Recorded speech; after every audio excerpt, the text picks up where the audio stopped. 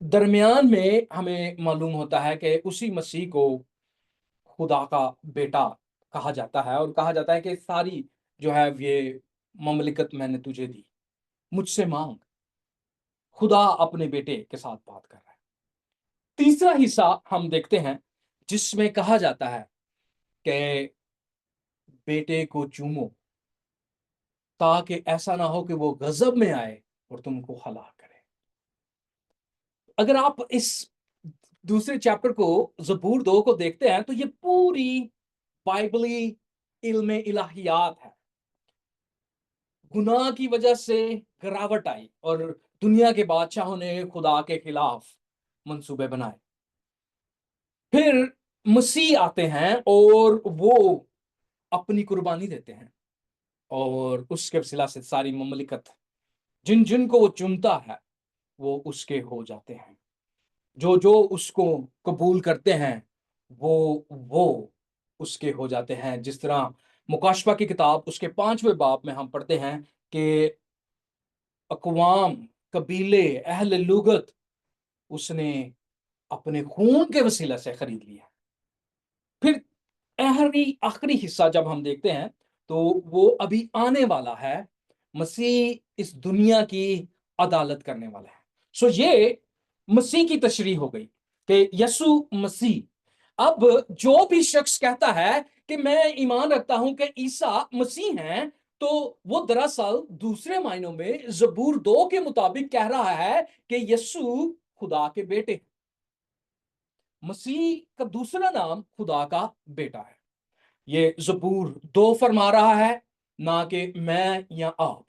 یہ الہام ہے حضرت داؤد کا، جو حضرت عیسیٰ مسیح یعنی ہمارے خداوند یسوع مسیح سے 1000 سال پہلے ہو چکا تھا۔